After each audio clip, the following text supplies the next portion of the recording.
What's up guys? So welcome back to my channel.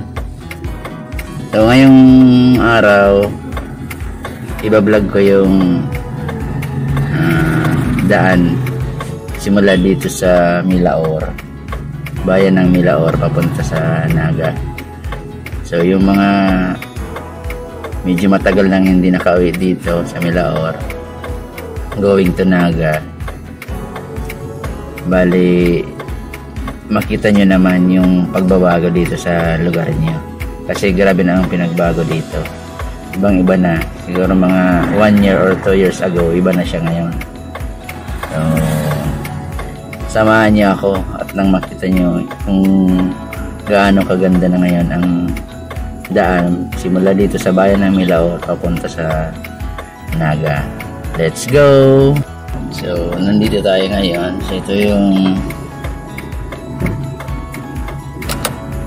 covered court at munisipyo ng Milaor.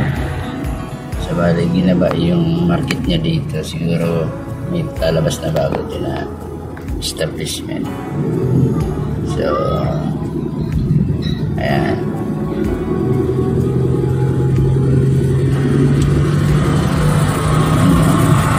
wala kasing kuryente ngayon dito. Milaor Central School, ito siya.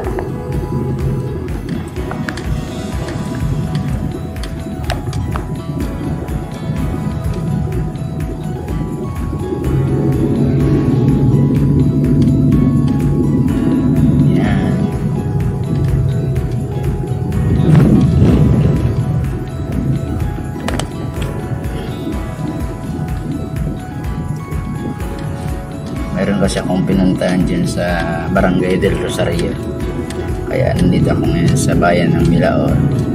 So ayan, nandito na tayo sa crossing. So yung papuntang kaliwa, papunta yan sa Manila, Milaor, San Fernando. Dito naman sa kanan, papunta tayo sa Naga. So kanan tayo. Tingnan nyo naman, oh. Ang lawak na ng kalsada dito ngayon, 4 lanes. Yan, ang ganda na. So mula dyan sa bayan ng Milaor, papunta tayo dito sa city proper ng Naga. Kita nyo, 4 lanes.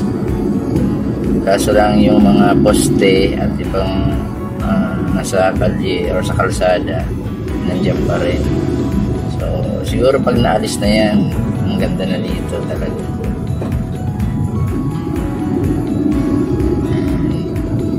Yung mga lupa naman dito halos ubos-ubos na sila. Meron ng mga nagsilabasang mga bagong establishment, gasolinahan, mga buildings.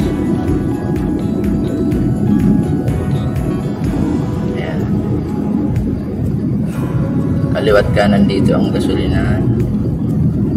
O ito bago lang ito dito. Yung building na yan, hindi pa nga po, no? Tapos yan, gasoline station. Ito bagong bodega.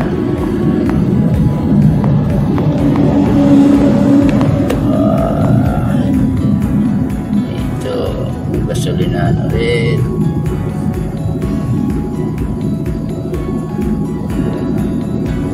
Ito ang laban nito ng building. Yan. So yan, ganda. Ganda ng daan, hawak. Yan, ang ganda.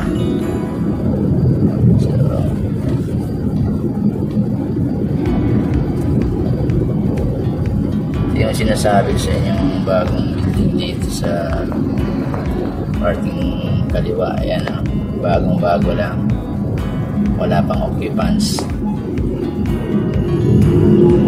ginagawa pa. halos lahat yan bago na.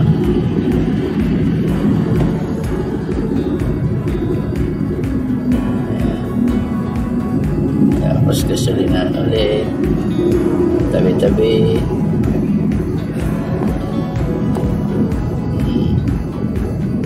Ito naman sa kanan, mayroon din.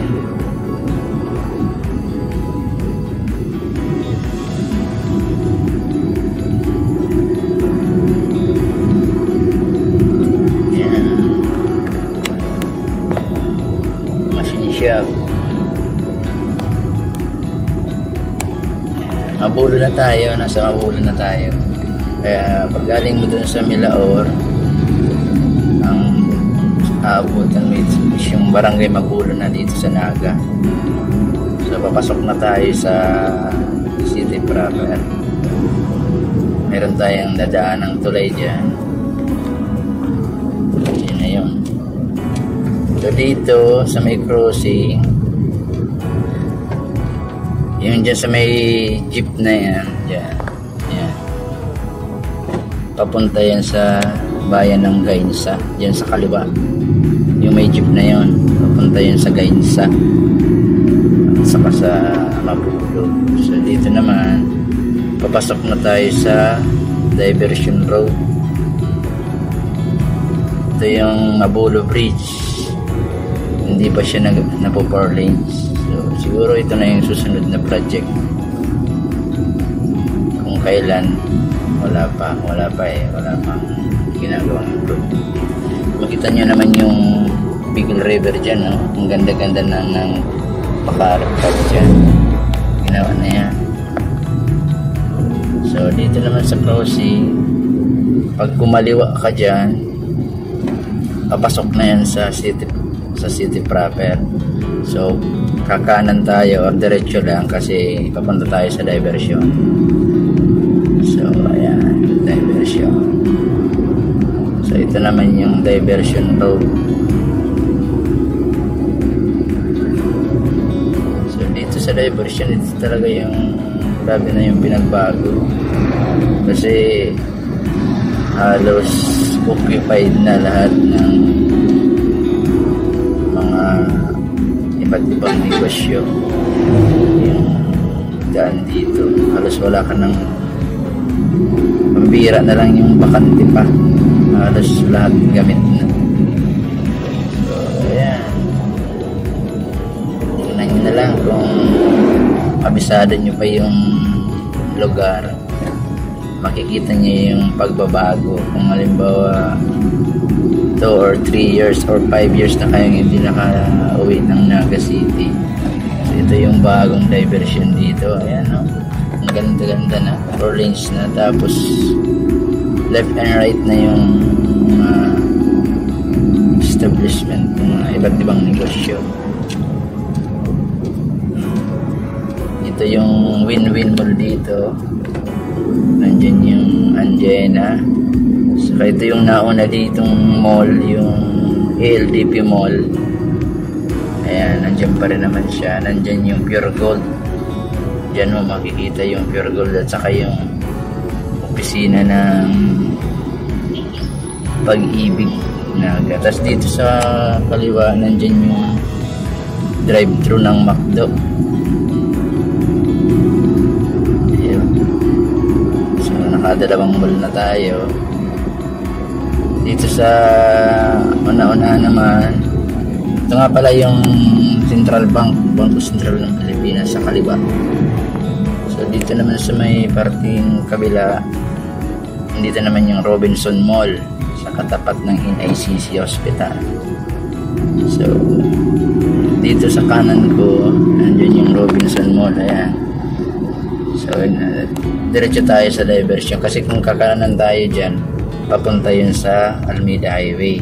Kaso lang, diretso muna tayo para hanggang doon tayo sa crossing sa Rotonda, yung vlog natin ngayon. So ayan, meron pa ulit ditong mall, yung bagong-bago lang. Yan, Yasiano Mall. Yan yung pinakabago ditong mall, Yasiano Mall. So diretso lang tayo. Ayan. Dito sa diversion, makikita nyo malawak na rin yung kalsada. So dito nga pala yung building ko dito sa, makikita nyo sa may parting kanan. Nandyan mo makikita yung isang pasyalan dito sa Naga, yung tinatawag na M Plaza. So kaso lang papasok ka dyan dapat sa kanan na yan, M Plaza. Doon mo siya mapupuntahan. So, okay. So dito naman, makita ko sa inyo yung daan na yan. Yan. Nandyan yung ginagawang condominium dito sa Naga. Pakita ko lang sa inyo yung condominium. Ayun. Condominium yun. Yun yung yan yung daan yun dyan. Yan. Pag pumasok ka dyan, papunta yan dun sa condominium na yan. So, tapos dito naman sa may parting kaliwa dyan, nandyan yung Mother Seton Hospital.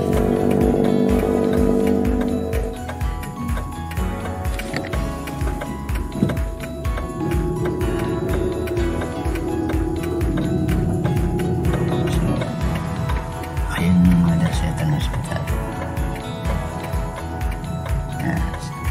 Sana wag tayong mapasyal dyan. Hindi yan magandang pasyalan. So, tuloy na tayo. Yung bakanting lupa dito, mayroon ng mayroon ng lalabas siguro. Bago lang yan, no? Ngayon ko lang yan nadaan na mayroon ng nakabakod na may nakasaslagay na private property daw, no trespassing. Siguro may lalabas ng building dyan. Oo, mayroon ng lalabas na naman dyan na building. Abangan natin kung ano yung lalabas dyan kasi wala pa habang nakasulat kung ano yung gagawin. So dito sa may kanan bakante pa. Yun yung medyo malaki-laki pang lupa dito na wala pang laman. Ito rin sana sa kaliwa bakante, malaki rin to kaso lang ayun mayroon ng bakod at mayroon ng parang nagtatrabaho. Mayroon na sigurong gagawin dyan na bago.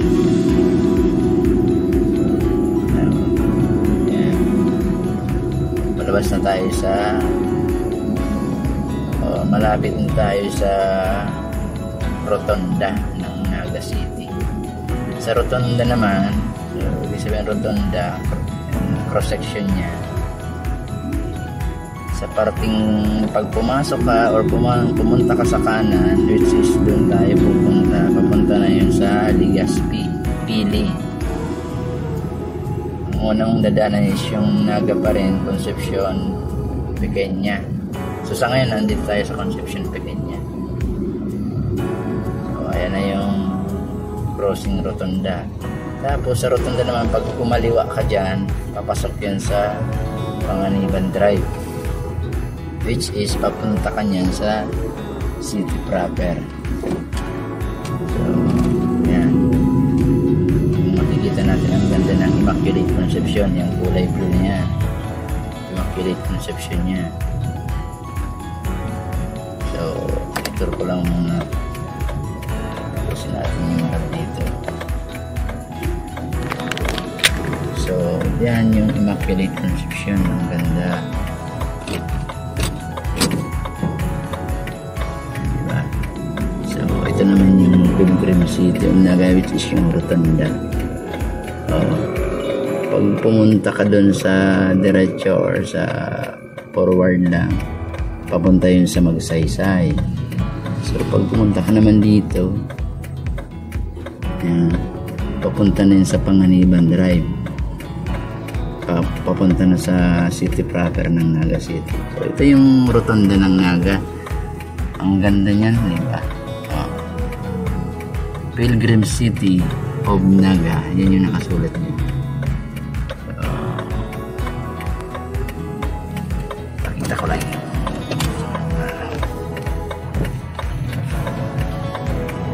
So ito, papunta na to sa Concepcion, Pili at Legazpi.